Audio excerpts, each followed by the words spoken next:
coaching. Kunoa coaching. Well, hello everyone, and welcome to the Kuno podcast today with me, Marie Oldfield, and I've got Bill with us today. Bill, how are you doing? I'm doing great. And Bill is joining us from Texas. I am, yeah. A place I really like. So it's really nice to have you on today, Bill. Do you want to start by kind of giving the listeners a background, because you have got a really interesting background. Just give them a bit of a taste of where you come from and how you got to where you are.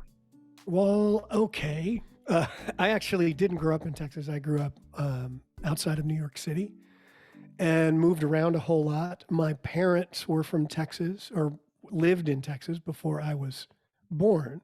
So I was kind of drawn to it. And I grew up mostly interested in theater and then music. I actually announced to my dad when I was 12 that I was going to be a professional musician. Luckily, he didn't send me to military school after that. He just said, okay, great. And they were very supportive always about that. So I've spent, I always say that half of my work life is playing music, which I've been doing professionally for about 40 years. And then for the last 15 or so, I've been a business and personal coach. So working mostly with small business owners to, just help them do what they do and do it better, if you will. So that's actually fascinating. So you started off in New York, and was it there that you kind of got the music bug and the theater bug? Absolutely. Yeah, it was. My older sister played and sang, so I used to see her do it. We had a fairly musical household. And then I actually remember seeing, I know like your grades work a little different than ours, but in elementary school, in 5th grade for me, I saw the school choir perform. And I actually remember they did a Beach Boys song, Sloop John B. And I heard them do that. And I thought, I want to be up there with them doing that. So the next semester, that's what I did. And I never really stopped. And being that close to New York, I had a lot of opportunities to work in kind of off-Broadway and semi-professional theater, which I really loved for a while. And then I got to that point where as a teenager, I really extra caught the music bug. I was already playing guitar and trying to write songs, and I was goofy with braces and glasses, so I wasn't going to get hired to be on stage in theater. So it didn't matter what I looked like playing guitar. So I just kept doing that. We've had somebody on before that wrote music and this kind of thing, and I was actually really intrigued. How do you write music? Is it kind of a mathematical, logical, these are the bits that need to go in, or does it just kind of come out? How does it work? It is the least mathematical thing for me. And I think there are people who can see it more that way. Music and math are, of course, really closely related. And actually, some of the people I know who are the best at music theory, who really have a hook on that in a way that I don't, are also really good at math. That's not really me. Mostly, I think for most of my life, I just kind of felt my way around. I have studied songwriting subsequently, and there is a craft to it, and there are things that work. There are things that work. There are things that are going to probably work better than other things. So there's some craft and some thought in it. But at the same time, it's also just kind of whatever comes out. So is it kind of, you might maybe play something and then you get some words in your head, or you get some words and then you might kind of... Exactly right. That's so interesting. And it's never the same for me. It goes all the way around. I've had occasion to sit down, pick up a guitar, and just out a song. 15, 20 minutes, there it is. And yeah, I might go back to it and change this or change that, but for the most part, there it is. That's rare. That doesn't happen very often. I wish that happened more.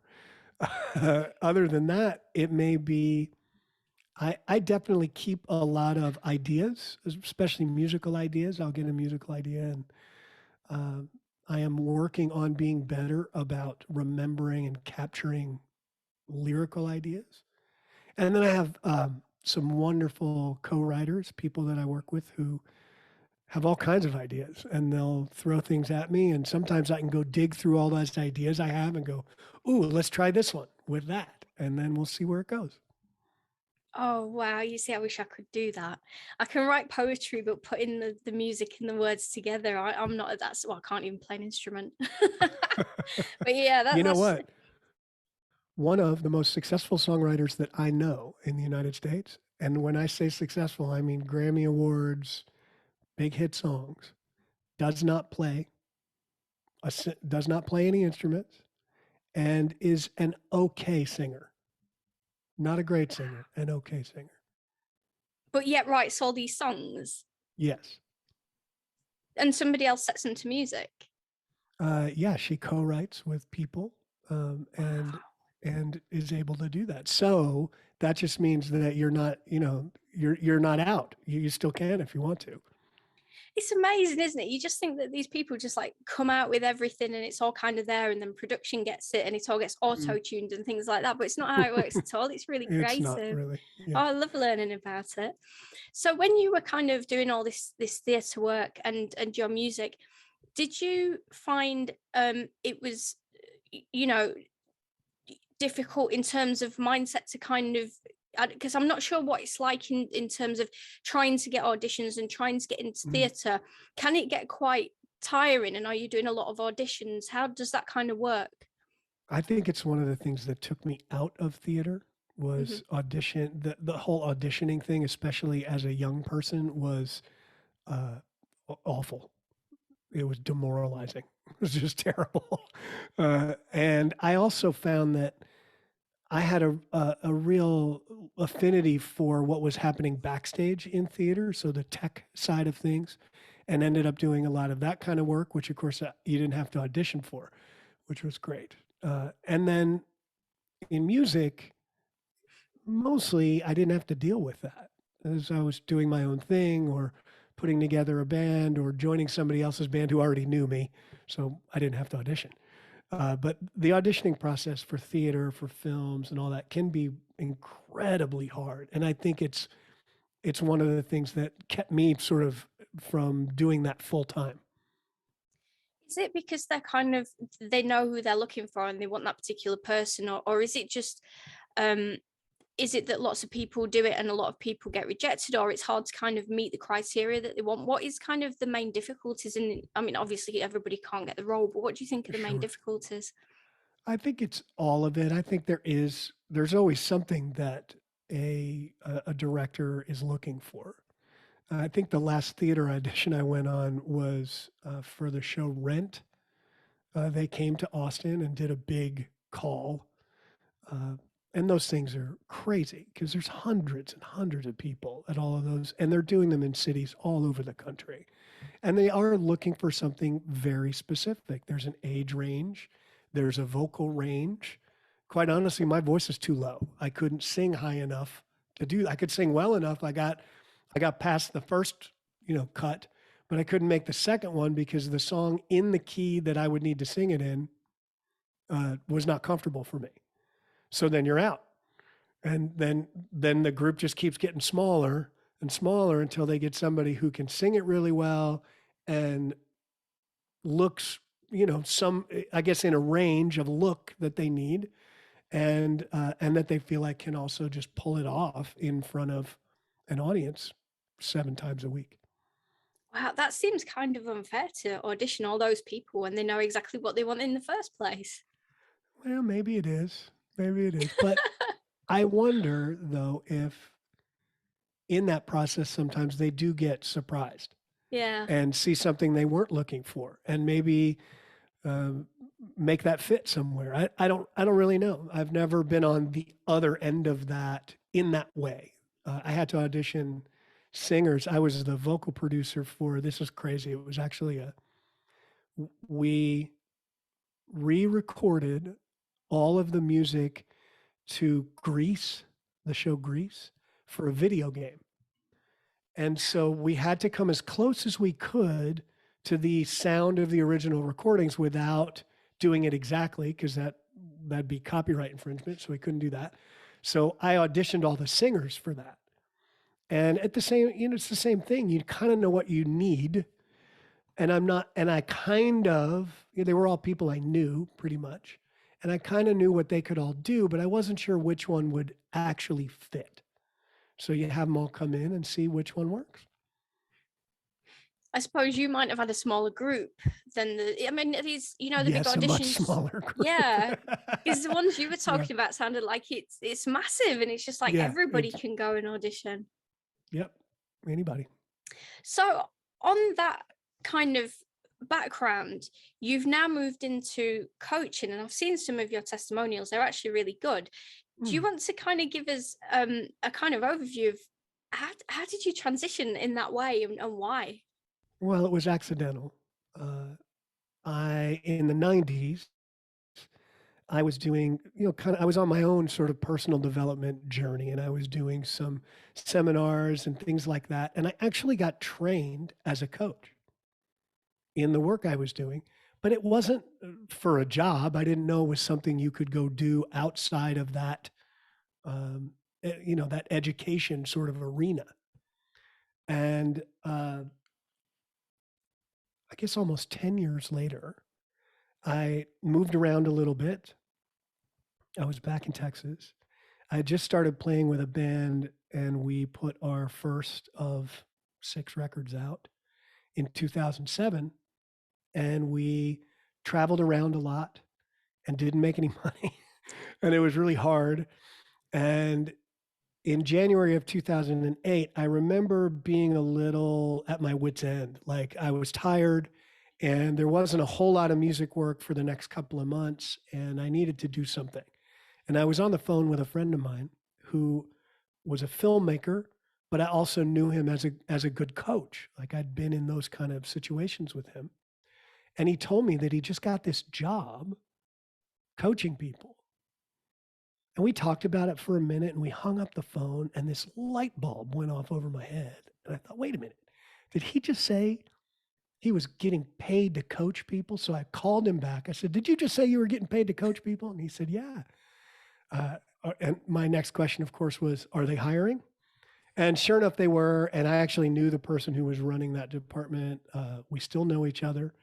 And I ended up going to work for a company that was providing coaches for a couple of big authors from the book and the movie The Secret. A guy named Joe Vitale and a guy named Bob Doyle. They had these big followings, and people wanted their help, but of course they couldn't coach a couple thousand people. So this company provided the coaches, and I was one of them. And over the course of the next year, I coached probably over 100 people in that time. At one time, 37 people at once, was my, that I had going on. So the great thing about that is you either know you love it or you want to go do something else. And I knew I loved it.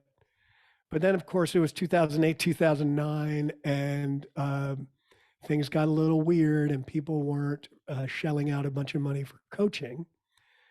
But I kept doing it. I always had a couple of clients kind of on the side, still playing a lot of music, and that was my main focus. And in some ways, it still is and always will be. And then we had a son 10 years ago, and I thought I should probably pay a little more attention to this coaching thing, just to have, if nothing else, because I love it. I have an aptitude for it, and it's another income stream, which was very helpful at the time. So what kind of things do you coach? Because you mentioned authors there. Is there a kind of, do you do coaching in different disciplines, or is it kind of aimed at one type of discipline or certain people? That's a good question, because one of the things when you try to market yourself as a coach, they always want to know who's your client. Yeah. And for me, it's a really hard question to answer, because if you look at the people that I coach, it's not industry specific in any way. I have musicians and artists, I have lawyers, I have doctors, I have financial advisors, I have arborists, I have, you name it. It's across the board. But I think for me, what I'm interested in is people who have a business It doesn't matter the size of that business. It doesn't matter what they're doing necessarily. The challenge of having a business is massive. It's huge. I mean, 7 out of 10 businesses fail in the first 5 years. 7 out of 10. It's So not surprising, is it? yeah, so it's not Hard. easy, right? Yeah. It's not easy. And who does a business owner have to talk to work out things with, to get advice from, to try to find a resource for maybe something they don't know? Who do they have? Generally, unless you have a coach or a mentor, you don't have anybody. So I love being that person for business owners, being the trusted advisor. And sometimes I work with their teams or their, their employees, but it all comes from working with the business owner. What are the biggest types of challenges that you see? Because you say a lot about kind of mindset on your website. And I can imagine that business owners have a lot of kind of mindset blocks because there is a huge amount of stuff to be doing and you're constantly spinning plates all over the place. What are the biggest challenges that people that you coach have? You're listening to the Kuinua podcast. If you want to ask a question to our experts, just go to kuinuacoaching.com and you will find the link to the podcast where you can leave us a voice message or send us an email and we will ask your question direct to the expert. That's kuinuacoaching.com. Kuinua Coaching is set up to offer mentoring, coaching and courses in leadership, negotiation and soft skills. If you're interested in finding out more about what Kuinua Coaching has to offer you, you can get in touch via Facebook, Instagram, you can type Kuinua into Google, you can email us on kuinuacoaching@gmail.com or go to our website at kuinuacoaching.com. That's kuinuacoaching.com. Well, there's only one real challenge. There's only one thing that actually gets in your way, and that's you. And it's almost impossible by yourself to see how you get in your way. So the first thing I work on with any client is, how are you getting in your way? And what can we do about that? And that opens up a lot of space to do other things and to take action in other areas. And oftentimes, you're right. Every business owner that I work with has different challenges, and yet they're all the same. Time, money, how to manage all of it. That thing that we do where we think that, number one, we're supposed to do it all, or we have to do it all ourselves, and that we have to work ourselves into the ground to be successful. And I don't subscribe to that at all. I don't think it's right. I think we culturally have put ourselves in a corner, if you will. Like, if you're not working more than the guy next to you, then you're failing. And I don't agree. I think that's actually quite interesting because with leadership, a lot of people say, how do I deal with this situation? How do I deal with this situation? But they keep on coming back time and time and time again, and they're not implementing anything, they're not changing anything. And to me, that's what you're saying. You're getting in your own way because you're not allowing yourself to solve these problems. You've got all these kind of frameworks in your head that are telling you that you need to, earn more money and work like this, and actually breaking those down then can allow you to move forward. Do you find that that's, something that you deal with? Absolutely. And really, from a leadership perspective, from a problem solving perspective, oftentimes the immediate response is to look outside of yourself for the source of the problem or how to fix it. And the first place to look is inside. The first place to look is in you. A good leader is built from the inside out. I don't care what anyone says, and I love this quote. It's actually not mine. You can't MBA a great leader. Great leaders don't come from an MBA program. They don't come from coursework. They're built from the inside. You have to work on yourself. And when you do that, it enables you to lead others.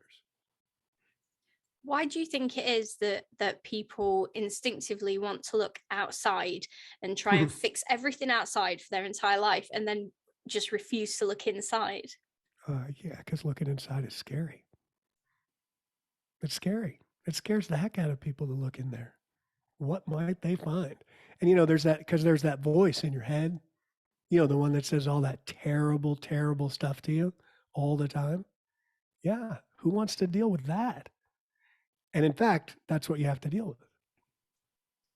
That's a really difficult thing to do, though, isn't it? I mean, if Yeah, you it is. kind of, if you want to go ahead and change kind of your belief framework and the way that you do things and actually make change, the uncomfortable part of maybe even coming out of a victim mindset or trying to move forward with something that you're not that comfortable with, that's kind of life changing, and it's going to take a long time. How do you move forward with people that have got changes that they need to make like that?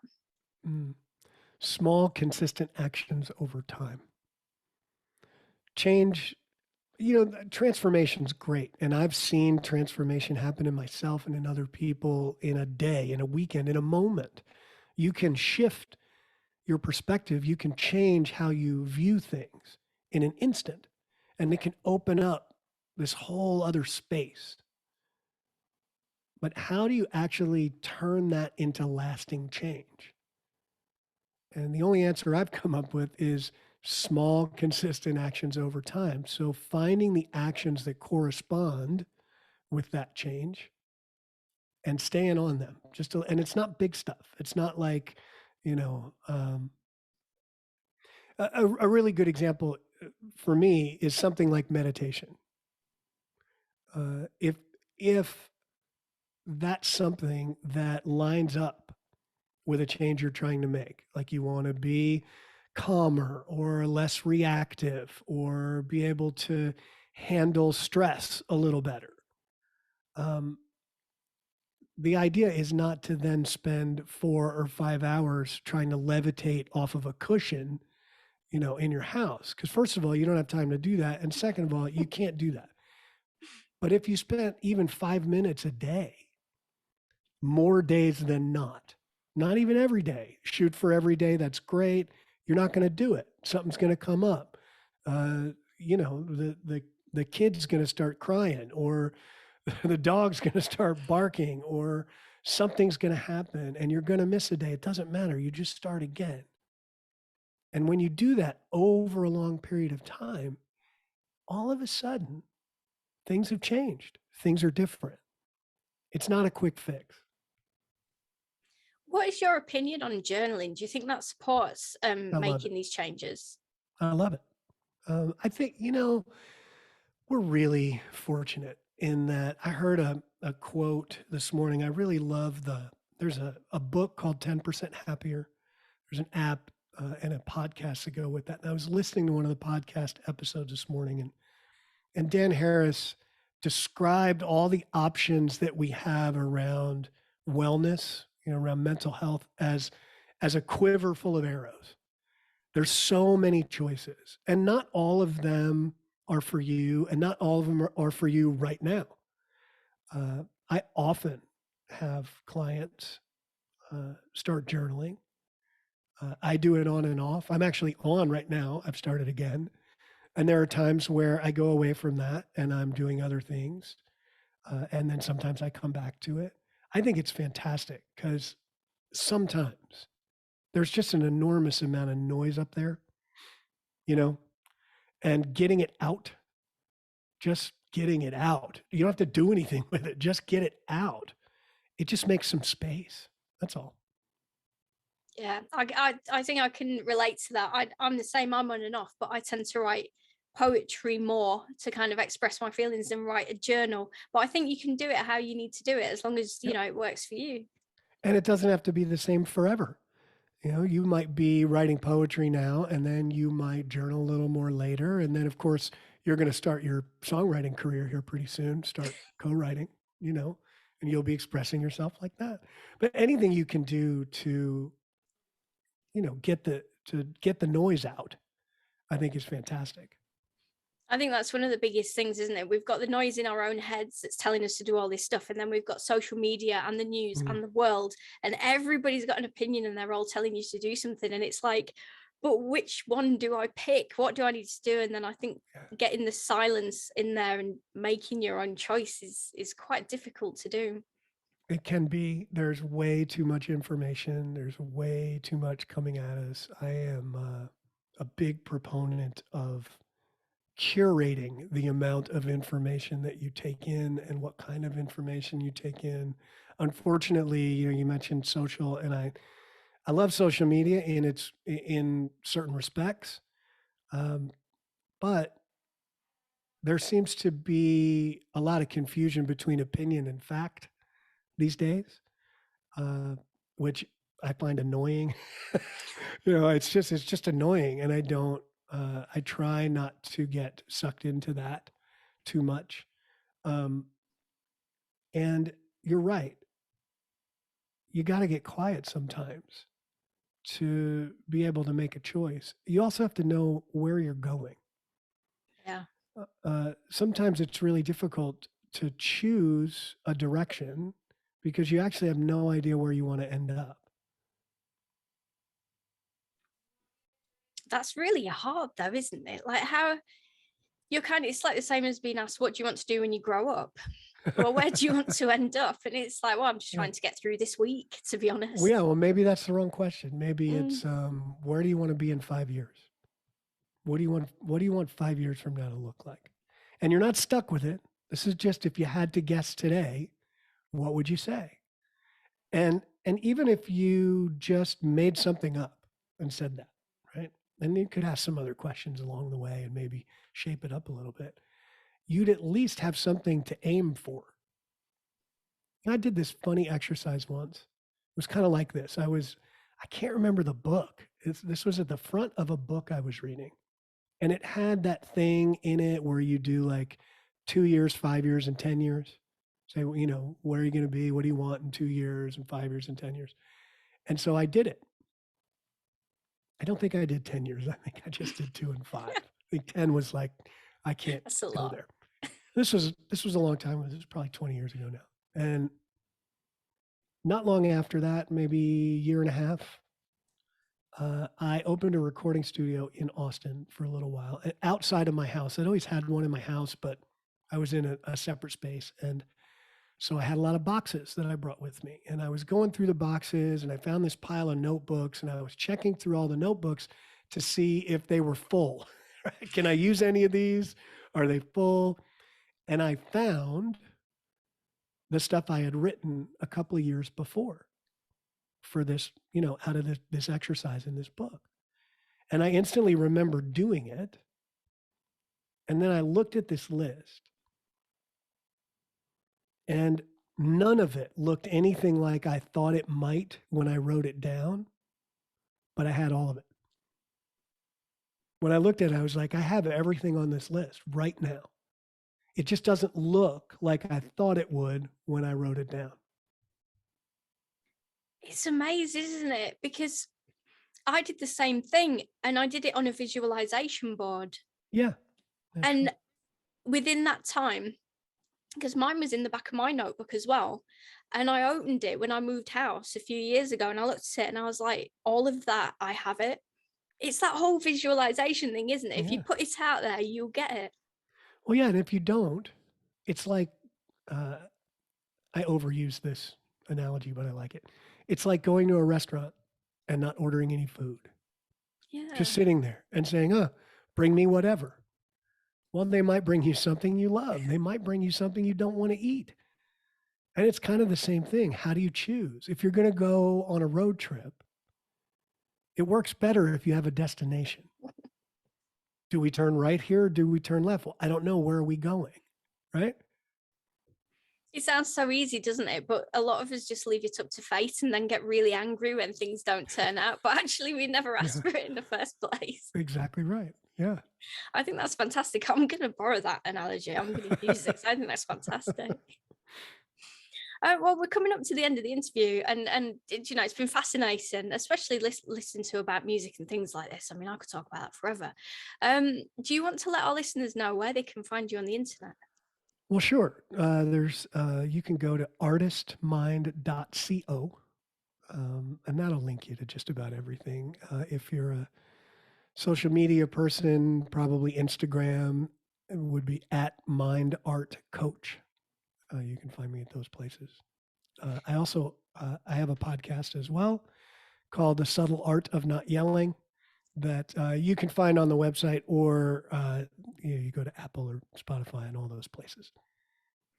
And we'll link all the links below so that you can just jump straight through and find a podcast and find all the amazing resources that Bill's got. It's been absolutely fantastic having you on today, Bill. Thanks so much for being a guest. Oh, thanks for having me. Really fun. You've been watching on YouTube or listening on an audio platform to the Kuno podcast. If you like what you're hearing, then don't forget to subscribe so you don't miss any amazing content, and don't forget to leave us a review. Kuno Coaching. Kuno Coaching.